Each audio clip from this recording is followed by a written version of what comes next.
10% increment in transport fares. You see, well, I'm not that knowledgeable, but the little research I have done, that there isn't a country in this world that has taxed its way to success or to development. Taxing is not a solution for any nation's development. It is all inclusive, getting people together, producing and developing. But somehow we are unable to get the balance. So there's just that little small formal sector who are being taxed till thy kingdom come, to see if somewhere in our overtaxation we shall achieve development. And so here we are, as fuel prices keeps going up and up, for the simple reason that the cedi will fall, and therefore there's more cedis needed to change into dollars to go and bring in fuel, and then it affects transportation. And our system is in such a way that once the fuel prices go up, literally everything goes up. Even people who deal in businesses that don't require any transportation. The guy who just walks into the bush and hunts for a grass cutter comes and says, petrol price costs, so my grass cutter is also expensive. The guy hunting snails, look at how slow the snail walks. We'll go and pick the snail and come and tell you that, well, petrol prices are gone up and therefore my snails are expensive. So it is important, it is crucial that for a country like ours, you lower petrol prices and you keep it there so that we can all budget and long term. But is that achievable? Is it possible? I'm yet to find out. And with me today in the studio are people who know a thing or two about energy and how it is that they can keep the prices down and the importance of it. But before I come back, let me say a big thank you to the people of Drubo, the people of Brekum, and the Afari family who hosted us, the Aquamos, beautifully this weekend. It was really awful. So the people of Brekum and the people of Drubo will say big thank you for Modena Hokwafa Koto III. But my name is Nana Ansakwa IV, Chief of the Little Republic of Akwemo Dumasa. When I come back, I'm talking to two fine gentlemen who will explain to us if it is possible, and if it is, how it is that we achieve it. Don't go.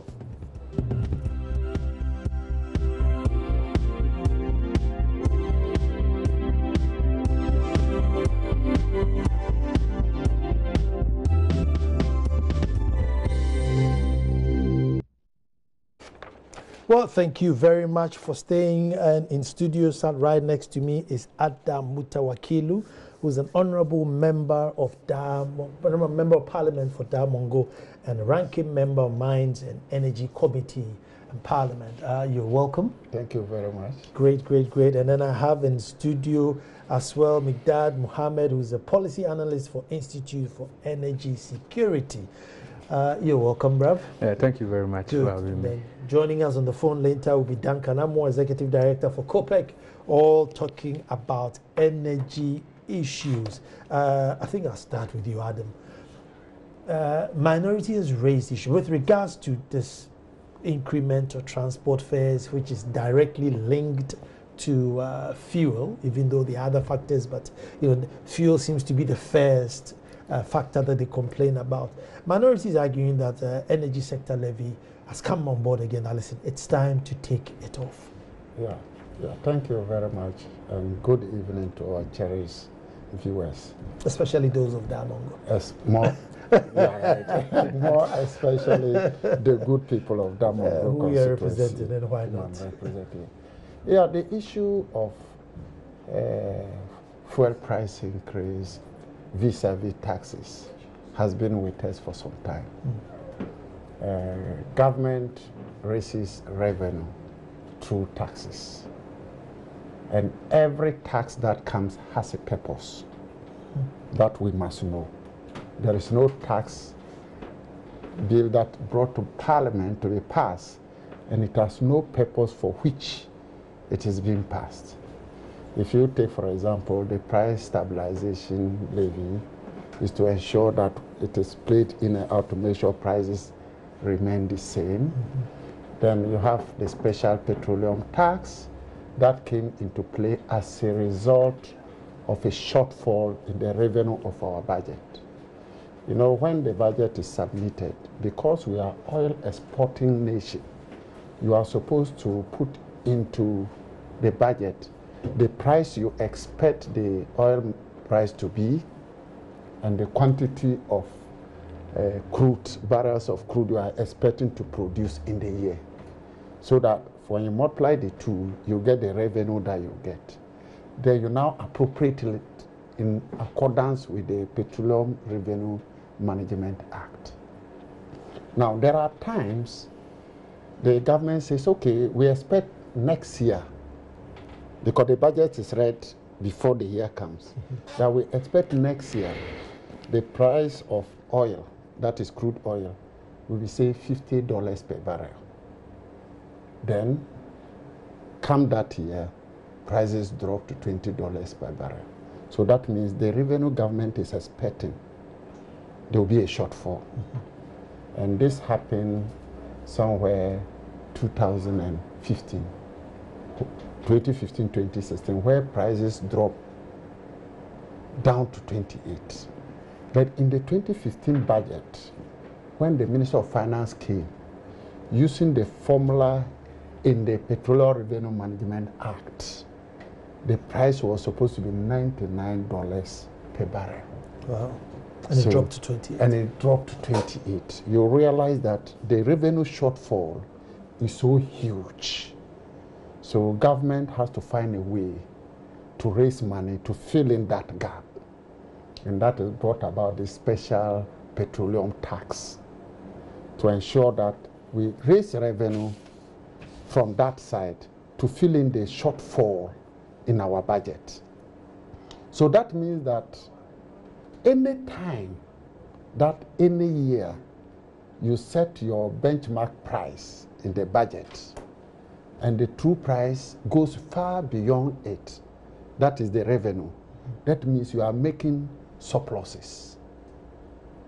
When it goes below the benchmark price in the budget, you are making shortage because you are not getting the revenue.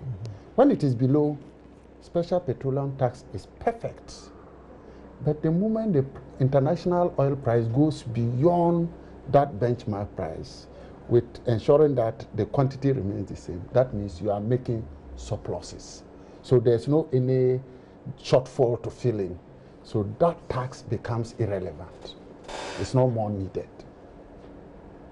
So as the purpose for which each of these taxes becomes irrelevant, it is proper as a government that cares for the people to take it off, because the purpose is irrelevant now, and that is what we expect the MPP government to do. Now, in the 2018 budget, the benchmark price was $57 per barrel. $57 per barrel. At that time, the international oil price was about $45. So there was a shortfall. That was perfect.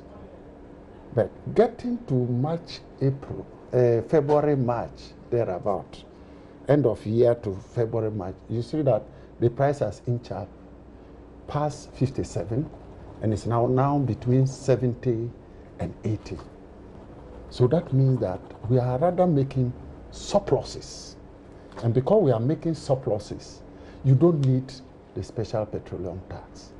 And when it happened, COPEC was the first to raise the issue that at the point where we have reached, we think that the government, all other things being equal, if they truly care for the people, they should willingly take off that tax. But government did not. We, the minority, joined to ensure that the government takes off the tax. To be very frank, COPEC held a demonstration. Now, government came back to Parliament. The Special Petroleum Tax is 15%. They reduced it by 2%. It was ad valorem. They made it specific. So now the tax is 13%. No, 46 pesos. That is 46 pesos. Specific. Per the conversion yeah. to specific. Yeah. Now, we believe that this tax need not be there. It need not be there. 46% per litre? Per litre. Per litre. So we believe that this, per the purpose for which the tax was brought, government need not have this tax imposed on Ghanaians. And we know petroleum price and the elasticity of petroleum is inelastic. Once you increase petroleum prices, it translates into the consumer. So that means that the trotro will go high, farm tractors to go and farm will become high, to cut your goods to the market will become high, and a lot. And that means that what happened? Prices will begin to shoot up. And it doesn't discriminate.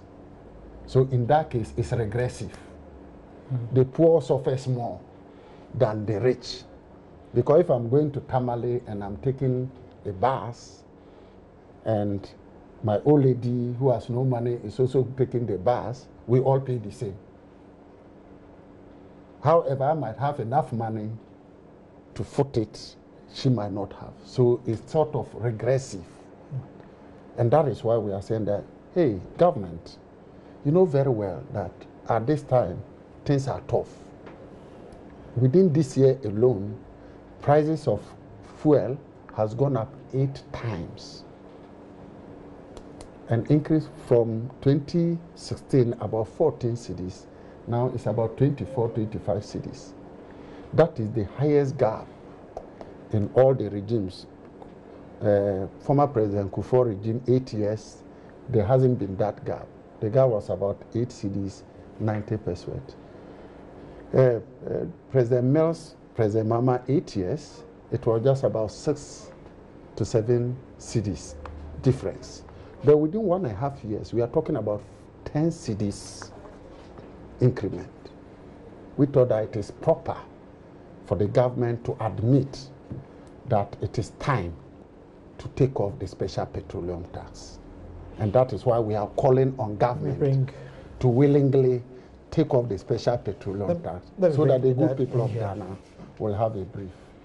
But energy security analyst, what are you guys predicting? Is it going to go up? Is it going to come down? Is it going to stable? Well, things are it's likely to go higher and higher.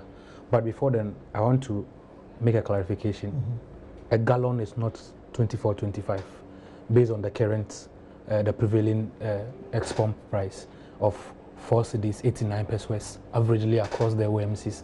You have a gallon going for 22 cedis, 20-30 pesos thereabout. That is for 4.5. Okay. Yes. It's an IES position long before all of these came up that the special petroleum tax is a nuisance tax that must go. As I speak to you, if you compute in terms of percentages the various taxes that are on petroleum, the price within the price build-up. Oh yes, we need to raise revenue. We need to grow the economy. We need to solve problems. We need to fund projects and all that. But that special petroleum tax, when you compute its percentage when you compute it as a percentage of the entire price build-up, it is 9.87%. When you see it as 46 pesos, it looks, but when it is per liter, when you spread it across, it's nearly 10%. That is nearly 10% of it. So, as a start, we want to solve a problem. If we have lost control of the prices, as we think of a futuristic long-term solution for the start, let us do the simple things that we can do. And it may not be simple to government to yank off 1.5 billion Ghana cedis a year from your revenue and all that. But we know how the SPT came about. And since we know how it came about, we know how we can dismantle it. It came to solve a problem. The problem is no more. As I speak, we have Brent crude going for around 76, 77, 78, and it's likely to rise. So from the previous window figure, we had an average of $78.42 per barrel.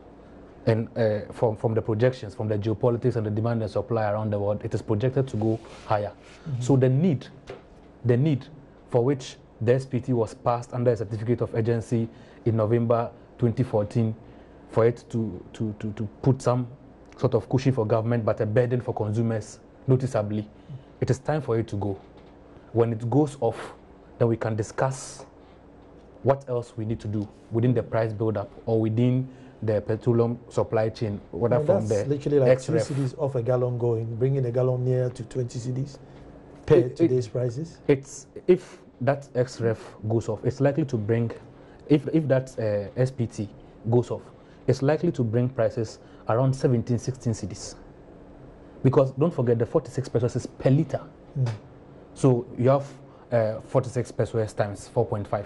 You can imagine what it will mean for someone who relies primarily on petroleum products, whether it is ATK, aviation turbine kerosene, or it is petrol or diesel or kerosene, domestic fuel in the rural communities where they rely on it, or LPG.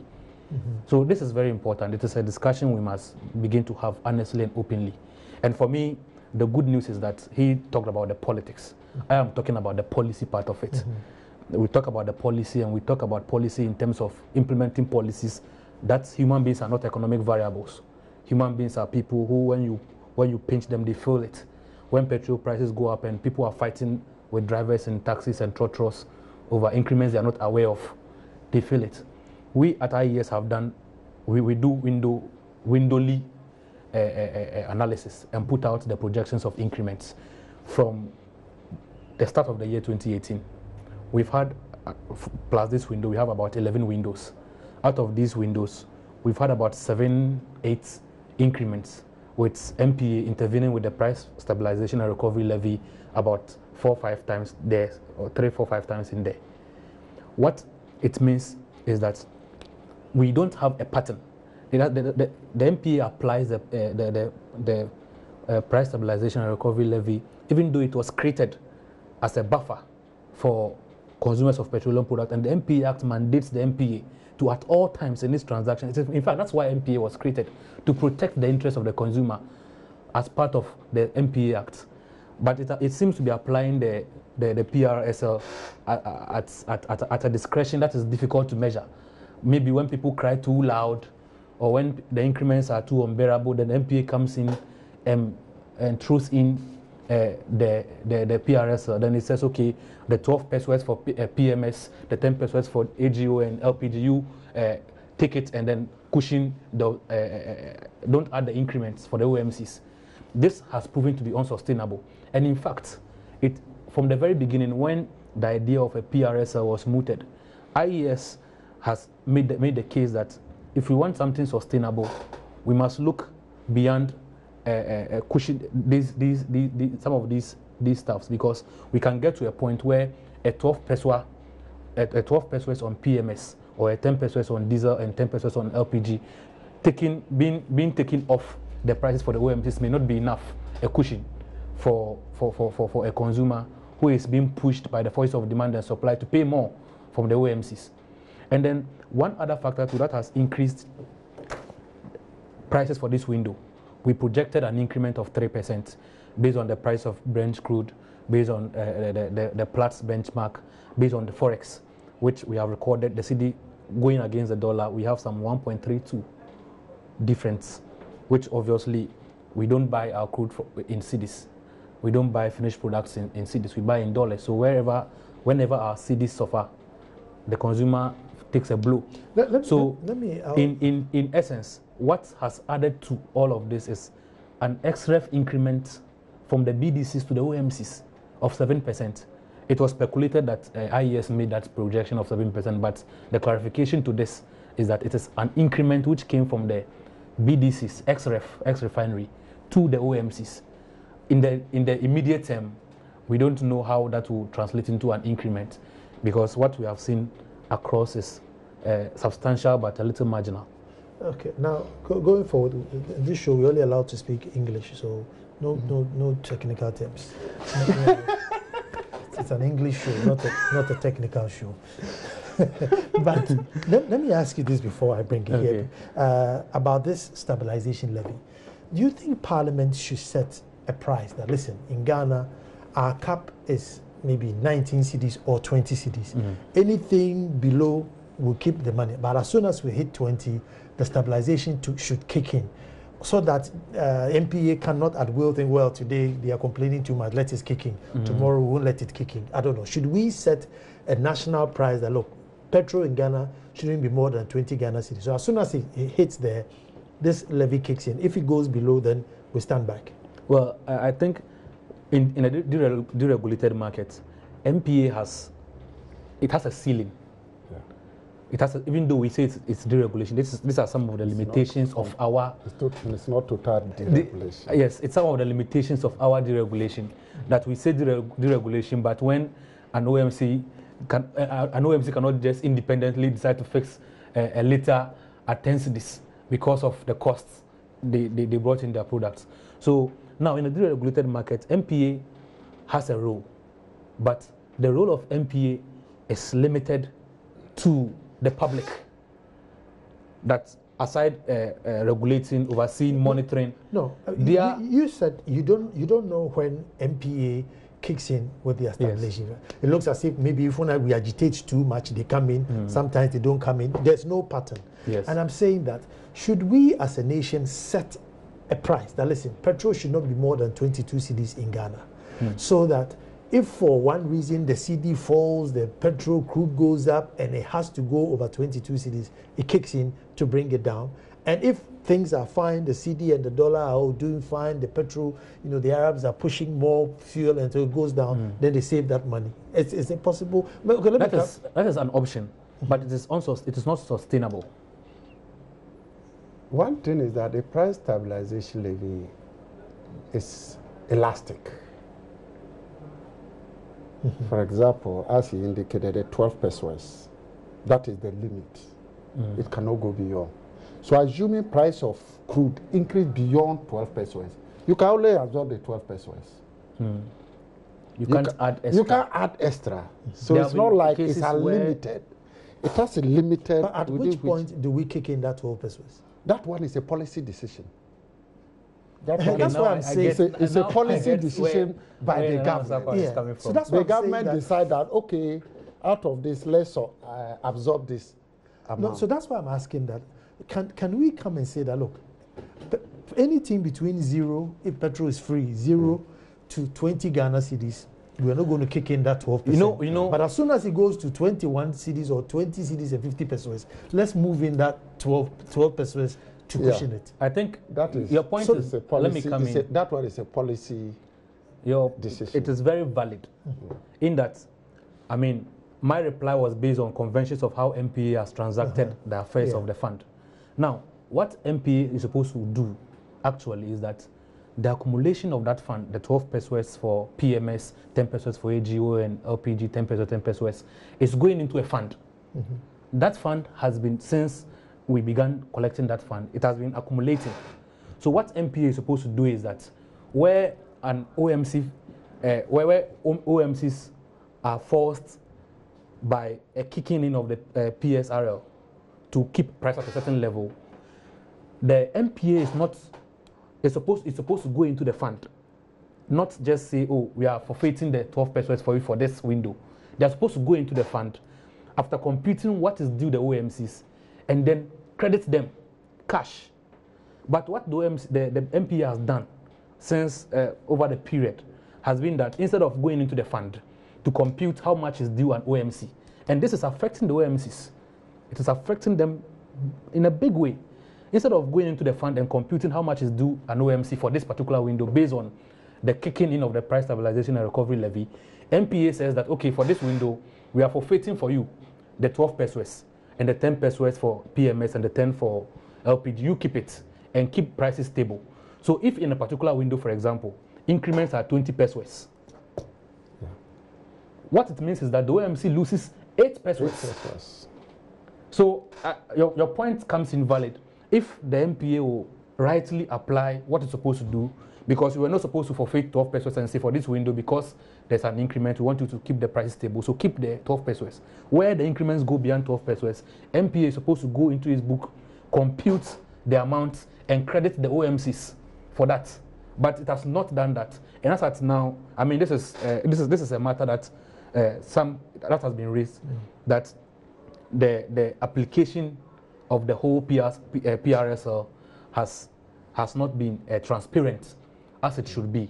And people would want to know how much have we accumulated, how much have we used in stabilizing fuel prices. I won't say subsidized, stabilizing fuel prices and all that. I want to take a quick break. When I come back, I'm coming to you, Adam, to find out that because our needs are, we have needs for every single thing in this country. I'll tell you something. Ministry of Gender caught a bus, had I think 2 buses with 300 children in it being transported somewhere. So they took their kids and put them in a safe home. The next day, they had to release them. You know why? Because it means they had to buy 2,000 balls of kinky, because it was 300 kinky in the morning, 300 kinky. They were thinking, look, we can't buy 2,000 kinky, so they had to release their children. So this is a country with needs. This special petroleum tax, should we rename it and say maybe child protection tax and keep it there, or scrap it? We're coming back. Well, thank you very much for staying, and we are looking at the 10% increment in transport fares, which is coming directly from the increase in fuel prices. Now, some drivers are obviously not happy. In fact, they want further increment. Let's listen to what they say. Sana yempeni for no ka yempeni for no and I do we ne ba sanke ka say share increments na nkoso mutum be 50%, so at 50% na nkoso, because sisi bibia no uke youth here sisi cities obe kona 7 cities, so at I say but wait only 20% per na there e dey atoso 20% no there. The increment should have been 50%, because to increase fares just by 20 pesos is unfair.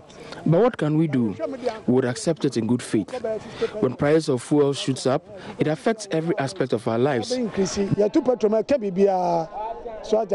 Ghana had the pair yatuma a lowest pay driver for and open a lowest yan lowest cra yan a contract to 4 block. So I say 20 pesos a penny that also. Well, Baba Kobi on so the same thing, no increasing, but increasing 1 city, 2 city, who be son of a catch us here 2 fuel. By yana do for an yard and 20 pesos a penny on the my. So I say, Yaba Lusukura, Yaba Yanda, Yaba Fanasa, the Yana passenger no, so Yaba Fanasa, and the Ayajuma. Was yesterday the petrol and the way so close, even Grau spare part of Crano Boydi, until Bayana Santa Yaba Fanasa. We have no choice than to obey orders from above. I would have preferred a 30% increment. Everything, including fuel and spare parts, have shot up, so 10% will really not be enough. Or the sun who got engine, who got spare parts, brake full in the money boy, Nina no boy.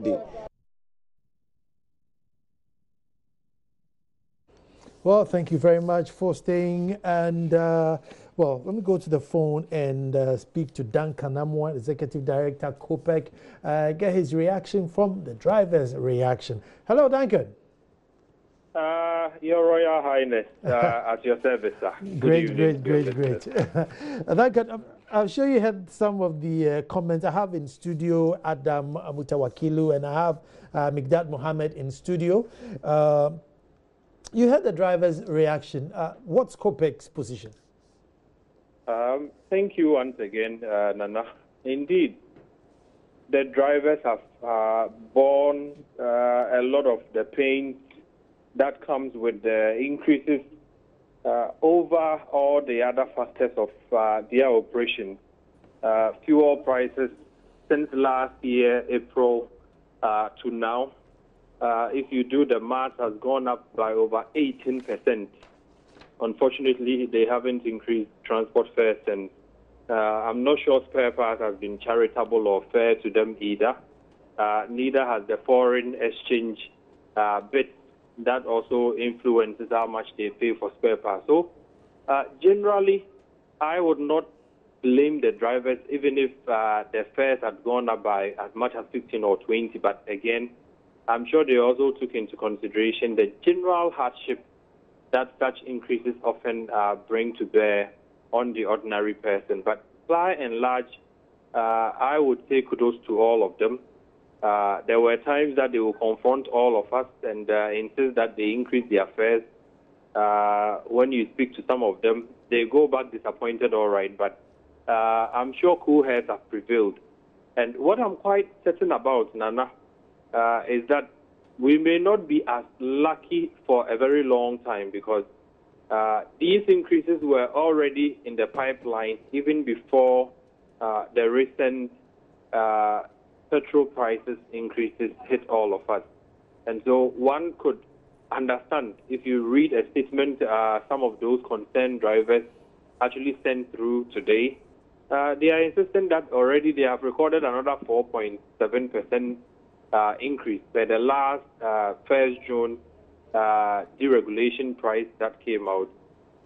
What we are seeing is that things could naturally go up than they are, but the drivers have been a bit fair to all of us, and I'm sure commuters are not holding them too badly. They've done quite well, except that we have asked a lot of questions as to whether the fuel price situation, which is one of the key components of their operation, we are doing well enough as a country.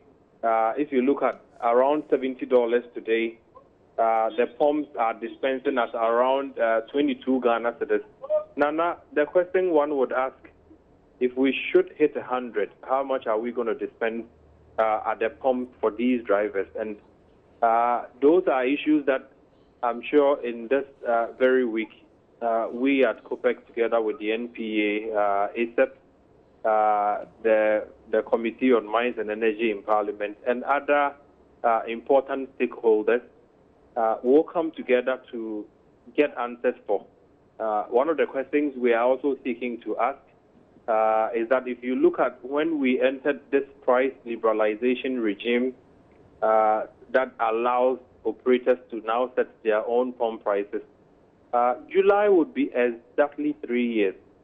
Now, questions ought to be asked as to whether the price liberalization regime or the deregulation full has served all of us as well as we intended for it to serve us. As to whether there are any modifications that would need to be made or adjustments that would need to be made. I'm sure that conversation would have to be had. But, Nana, for some of us, the worry is if at 70, it's 22 for normal product and almost 25 cities for the special ones, V-Power and the rest. One will be asking what happens when we hit 100. Those are things we... One more question before you go. I mean, apart from Nana Akufo-Addo, what else is causing the price increase? Because when John Mahama was in government, it was his fault. So now, if the president has changed, I think it's fully fair. So apart from him, what other factors are causing this increase? Nana, I wonder if anybody will mention Nana Akufo-Addo with these fuel prices, except that politicians, when are in opposition, would often join all of us, including Nana, when we are complaining of fuel price increases. And some of their own comments are well documented. We believe that there is still something that could be done about the fuel price as we have currently. The devil remains largely in the detail. If you go through the price build-up or the template, you would find that there are some ingredients on there that we don't need at this point in our development. I tried doing some comparative analysis from 1985 all the way to 2017. Nana, you would realize that at some point we had relatively few taxes, and so fuel prices were almost always contained, although the program of subsidies never actually went to those operators whom should have benefited. But, Nana, there are a lot of the taxes on petrol as we speak that will need to give way. If I could mention just 3 of them, you have the price stabilization and recovery levy. That originally was intentioned. Don't give me the explanation. Just give me the 3. Yes, the price stabilization and recovery levy 1. We are also looking at the Special Petroleum Tax particularly. If you do just an adjustment on that or repealed it, you'll be saving Ghanaians about 2 cedis immediately on fuel price. And then we are also asking between the toll recovery levy and boss margin. If today boss is operating as a trader that buys and sells fuel, would the consumer have to continue paying 3 pesos every time you buy fuel? So Duncan, there are some adjustments that could be made. thank you. Thank you Royal Highness. thank you so much. Because of time, and I have two powerful guests in studio, so I need to split the time up and come into studio. But I'm going straight to you, Adam. Adam, I mean, you are in Parliament, and you know how desperate we always are in revenue generation. And so there's bond here, bond there, bond there. I mean, like before the break, I said, should we rename it and keep it there? If we can't even buy 1,000 balls of kinky to protect our own children, should we change the tax and say maybe child protection tax and leave it there, or take it out? It's a matter of we Ghanaians saying that, okay, the Special Petroleum Tax was this purpose. Now it's no more, that purpose is irrelevant now. The question one will ask, what do you use the money then for? That means the politician decide what to use it for. So if Ghanaians, we all agree that, okay, instead of allowing the politician to decide what to use it for, let's tie it to another thing. That is for Ghanaians to decide.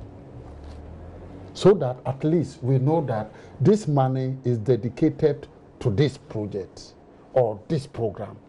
And at the end of the day, the Minister of Finance, representing the President, will come and account whether it has been applied properly or not, so that there's no misapplication. But as it is now, that money was to fit in a deficit in revenue.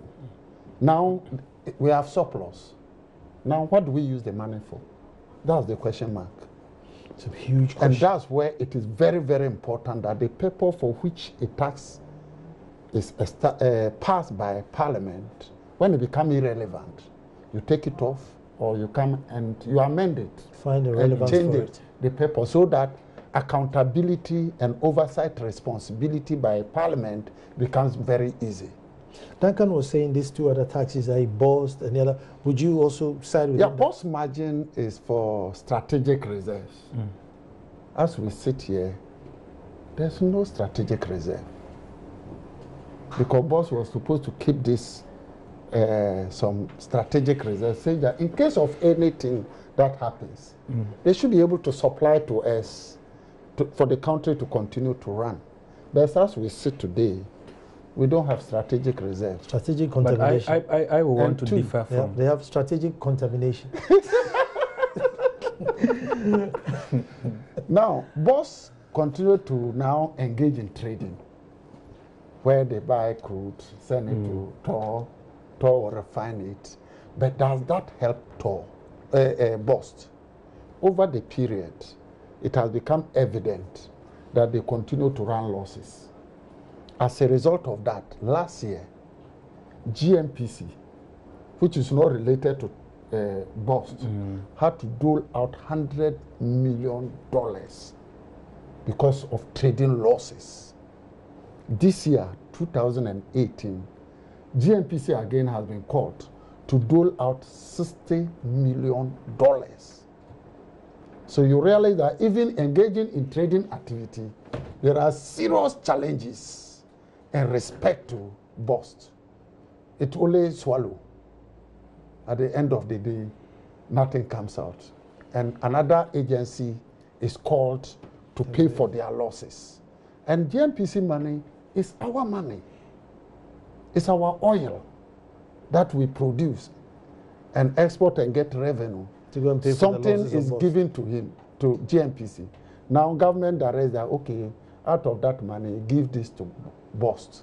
So even the trading, does not been well done to the extent that we say, okay, it is performing very well, and let's allow them to go. And you know the scandals that has impacted on boss. Contaminated fuel, 5 million. I think I will want to Strategic I will want to differ. Yeah. From on the boss margin. The problem of boss currently, if it is in terms of leadership, it has to be solved. We don't throw away the baby with the bathwater and say, oh, because of it has worked for some time in the past when the regulation kicked in. Only that this time, if boss must work, it must work favorably across board with all willing partners. You don't establish strategic partnership with, let's say, a particular BDC and sell to them at some prices when boss is turning around its reserve products. Those are points that must be made. Yeah. But for the fact that let me get current leadership has made bad press, doesn't mean that it cannot work, and we should just. Medad, are you saying they should put good leadership at BOST and take the BOST levy out, or keep BOST as a strategic storage and then charges for a levy for them? The point is that before we got into this discussion, BOST has played a role in the deregulation scheme. It has played a very strategic role. Only that the complaints over that role has been that there has been particular arrangements between BOST and particular BDCs or a particular BDC where it had favorable terms for which it dominated the market. And the results show that when they were good at it, prices were in a certain balance. Drivers would go take a U-turn and come and buy from Guel, for example, just as an example.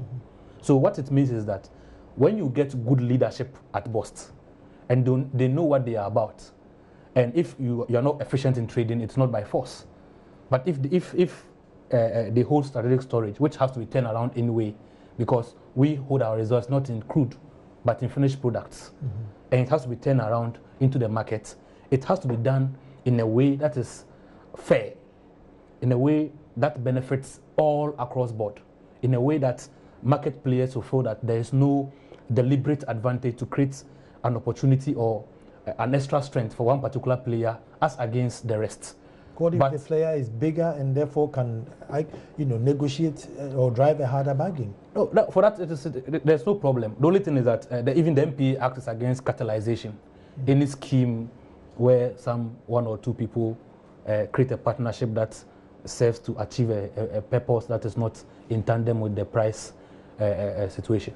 So what the crux of the matter here is that for the fact that there has been some leadership failure somewhere, maybe someone has come in, for example, and we have churned out, regurgitated crisis. And I don't think I got your answer. So are you for good leadership and scrapping the tax, or regular leadership and taxes? You see, the reason why so the BOST margin has come up for discussion is because people think that for the current state of the BOST, what is the margin for? But if BOST is working for the margin, they deserve to have it.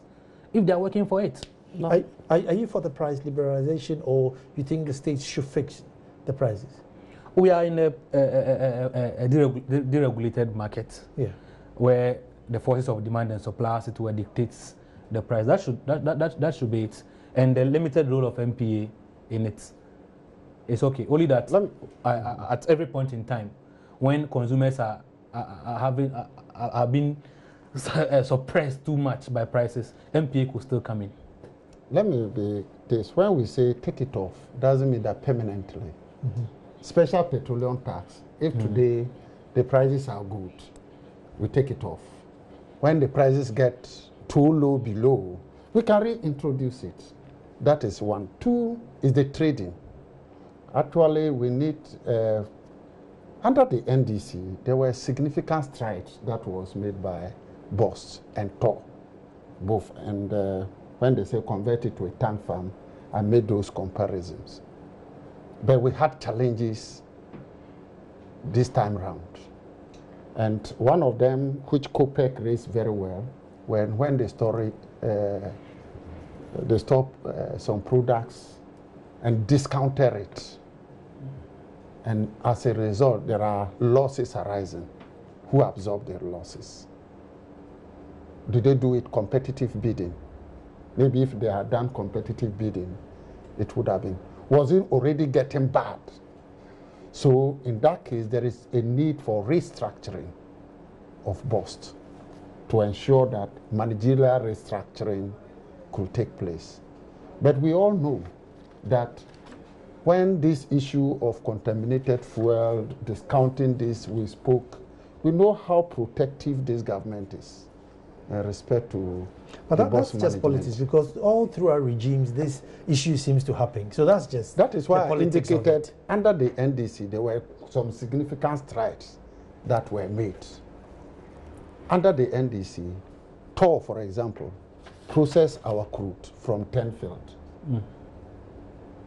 That means that the oil that we produce, we're able to process it. And now this regime is saying, let's turn it to a tank farm.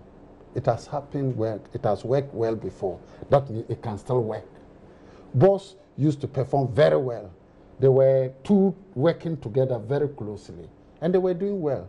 Now it's not doing well. What is wrong? That is why there is the need for restructuring, so that if it is focused on trading, it must trade and trade well, so that liabilities arising from it should not be passed on to to another one to make that other company resources run low. Let me get a couple of comments on Facebook. Let's see what you on Facebook are saying. Look at you on the screen. Okay, so Frank Frederick Dankwa says, for me, it doesn't make sense. What is this fuel increment every 2 weeks? No, it makes no sense. Can't it come down, but always goes up? Prince Boahini says, Nanado and his team should remember their sugar-coated promise made to Ghanaians prior to elections 2016. Kai Woboshe, he says. Joseph Chei Baumia would say incompetent Mahama. Now it's incompetent Nana and Baumia. Wouldn't they do things? Wouldn't they do things differently? And Bagdi Dong says, Jacob says, a government that increases fuel prices every 2 weeks, is that one to a listening government? And then Sabi Richard says, good news for we poor, suffer and die in peace. Emmanuel Abanyo says, this is fundraising for election 2020. Panthea Phillips says, Ghana, all what I will say is 2020 is coming. I can't think far for this, he says. Ebenezer says, but if the fuel hikes is 3%, why then will transportation be 10%? And these are some of the comments that are coming. Generally, people are not happy. But I mean, Adam, can any regime, can any government lower or maintain fuel prices? Because as a nation, we have I've never known us to come up and say, oh, as for the petrol cheap, I've never known it. You know, I remember, I think it was a 23% reduction or something, you know, which was, you know, quite a big reduction. But still, we thought, oh, no, it could have been further. So is this it? Or there could be an actual stabilization in terms of fuel prices? Yeah, it depends on how transparent we are. Every citizen will want the government to be transparent and be transparent with the people where you carry them along. And that is how it should be. We would like government to come and tell us, this is the price builder, this is that, we debate it, we make a headway. Because as we speak now, taxes is more than 40%. 2, we look at how, if you are dependent on this starting, meanwhile there are leakages. There are leakages. As we know, about 1.88 billion revenue leakage. If we are able to rake this in, what would have been the impact? Could we have reduced the taxes to make the price low while we ensure that there are no leakages in the system? All those things go into play. I have 1 minute to go. And I believe that if you take this one, and do you think there can be stabilization in terms of fuel prices, considering how we rely on the outside market and the city? There can be stabilization if we have an efficient refinery based here. Efficient, not just a refinery running, but an efficient one. There can be stability. And then the final point I want to make is that we have to agree to put the politics aside when we are discussing fuel prices. Because at every point in time, it is the politics as usual which okay, the politicians are at the top of the policy-making food chain, if I should put it that way. But at every point in time, it is the politicians who make the issue as sensational as it is. You try and get the politics out of anything. We take the politics out of it. And then when you want to make TOR efficient, you take it out from the hands of the politicians and give it to technocrats and get private hands inside. Let's see how far we can get on that one. Thank you very much, gentlemen. But before I end, let me say big thank you to the people of Drobo and the people of Brekum, Nana Kwame Aferi and Ferry family in Brekum. Big thank you from Odin Hokwa Fakuto III for that wonderful hosting you gave him and his people for Bakwemu. The number is 024-366-2001. 024-366-2001. That's Tante's Fashions. They give me the shirts for the show. So give them a call and get yourself a nice shirt to say thank you to Migdad and Adam for wonderful discussion. We'll be back to do this all over again. Thank you very much for watching.